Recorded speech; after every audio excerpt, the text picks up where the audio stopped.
Assalamualaikum warahmatullahi wabarakatuh. Kembali lagi dengan channel kita Gembel Elite Official bersama Anggi Nusa yang biasa dipanggil Ngelai.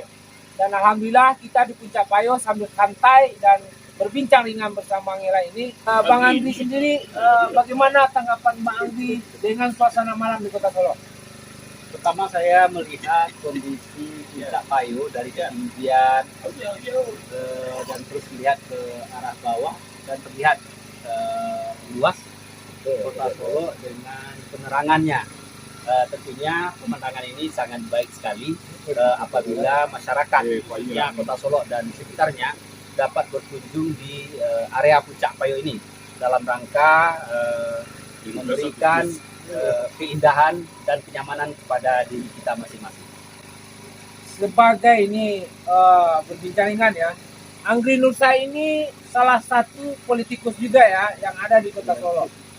Sebagai politikus, biasanya ini untuk perkembangan Kota Solo untuk lebih maju, terutama di pariwisata ini, apa sih harapan seorang Anggi Nusa tentang pariwisata ini? Pertama, mungkin saya bukan politikus, saya adalah seorang pedagang, tetapi berkaitan dengan pariwisata yang ada di Kota Solo. Tentunya banyak hal yang harus dilakukan tentunya oleh pemerintah daerah.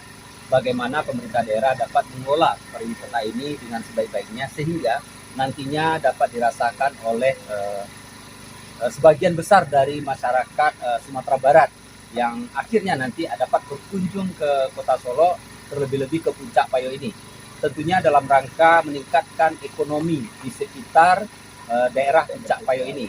Apabila ini terkelola dengan baik, banyak yang dapat dilakukan baik oleh masyarakat setempat maupun pemerintah daerah dalam rangka untuk bagaimana mempromosikan pariwisata yang ada di Kota Solo. Biasanya Bang Anggi Nusa ini biasanya dipanggil Ngelai atau Anggi Nusa sehari-hari?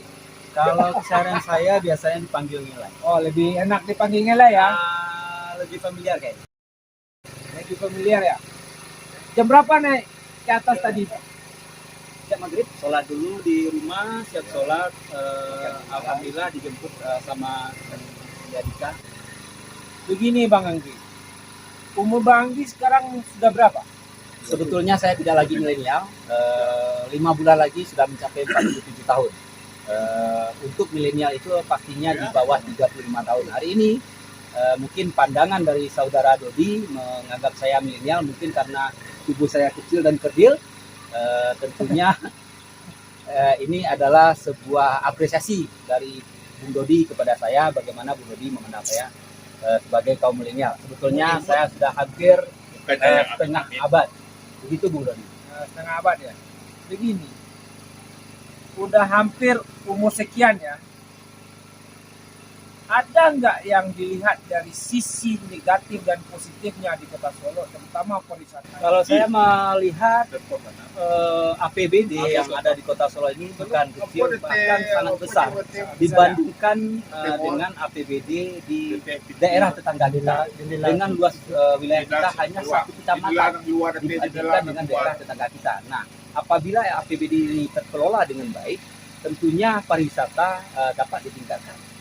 Saya berharap pada pemerintah daerah fokus dan tuntas bagaimana fokus dalam mengelola suatu pariwisata sehingganya pariwisata itu nanti dapat dirasakan oleh semua masyarakat, karena kita tidak mau pekerja ini setengah-setengah. Apabila fokus tentunya ada endingnya tuntas. Jangan ketika kita hanya membangun sebuah rumah, kita hanya membangun fondasi dan tiang-tiang saja. Tentunya membangun sebuah rumah, fondasi, tiang, dinding, dan langsung kita atap sekalian. Sehingganya dapat dinikmati oleh semua masyarakat. Itu demikian. Artinya, kita mengambil positif tentang langkah pemerintah Kota Solo nanti untuk pariwisata khususnya, dan juga nanti bagaimana menarik peminat yang di masyarakat untuk cinta alam dan juga cinta pariwisata, dan juga mempromosikan bahwasanya ada loh yang lebih wow atau tempat yang begitu-begitu bisa dijual untuk ke daerah lain misalnya untuk pariwisata ini. Semuanya berpulang kepada keinginan kita masing-masing. Bagaimana kita benar-benar dan betul-betul mengelola pariwisata ini. tentunya ini tidak bisa kita lakukan secara individu. Ini adalah tugas dari pemerintah daerah.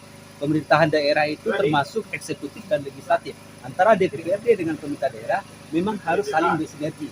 Kita berharap kepada kawan-kawan anggota DPRD, ayo jangan kita harapkan pokir kita hanya mencari banda-banda saja. Bagaimana pokir itu dapat dirasakan oleh masyarakat, tentunya bagaimana pokir itu kita tempatkan untuk objek-objek wisata yang ada di Kota Solo. Begini ya, Abang pernah juga duduk di DPRD ya. Ketika Abang duduk di DPRD, ada nggak Abang mengusulkan ini ya, mengusulkan wacana seperti ini, membuka pariwisata, fokus ke pariwisata, dan juga melihat di bidang lain peluang untuk Kota Solo, khususnya di bidang UMKM. Pernah nggak menyarankan itu untuk pemerintah? Kita pernah di DPRD hanya memberikan kepada pemerintah daerah dengan bagaimana dinas pariwisata sesuai dengan apa yang mereka usulkan melalui pemerintah daerah bersama DPRD, sehingga hanya kita memberikan penguatan. Usulan itu kita selaraskan dengan kawan-kawan yang ada di DPRD, baik pimpinan DPRD, sehingga usulan itu kita jadikan sebuah program dan kegiatan yang dapat dilaksanakan oleh pemerintah daerah melalui pariwisata.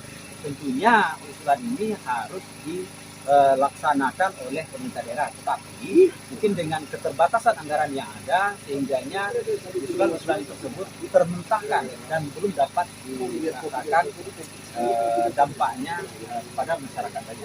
Ada nggak saran Bang Ele untuk pemerintah Kota Solo untuk depan? Berkaitan dengan apa nih? Berkaitan dengan peluang usaha dan juga tentang pariwisata ini. Saran kepada pemerintah daerah tentunya fokus dan tuntas, tidak lain dari itu. Artinya ketika kita membina salah seorang mereka yang tidak mempunyai pekerjaan, akhirnya pemerintah berinisiatif untuk membuka lapangan pekerjaan dalam hal memberikan edukasi atau memberikan pengalaman baik itu di bidang jahit contohnya. Pemerintah hanya membuka semacam kursus untuk melakukan bagaimana mereka yang tidak punya peluang diberikanlah kursus menjahit. Kursus menjahit tersebut hanya di tingkat dasar, kemudian diberikan mesin, tetapi tidak diberikan bagaimana cara memasarkan hasil dari jahitan tersebut. Artinya kita berharap dari tingkat dasar ada tingkat mahir, kemudian setelah tingkat mahir diberikan mereka itu semacam modal, apakah mesin, kemudian bahan pakaian dengan macam desain, kemudian mereka itu bisa membuka konveksi rumahan. Ketika konveksi rumahan itu telah bisa mereka lakukan, tentunya nanti kita harus mencarikan pasar. Jangan tertipu di tengah jalan ketika nantinya mereka diberikan pelatihan, tetapi setelah itu pemerintah melepaskan begitu saja. Saya berharap ketika memberikan pelatihan, tentu pelatihan itu telah diterima oleh mereka, telah bisa mereka lakukan, kemudian telah bisa mereka berproduksi. Tugas pemerintah adalah bagaimana mereka ini dapat mencarikan pasar untuk para yang kita bina untuk pelatihan-pelatihan tersebut. Itu yang saya maksud dengan fokus dan tuntas. Demikian, Bung.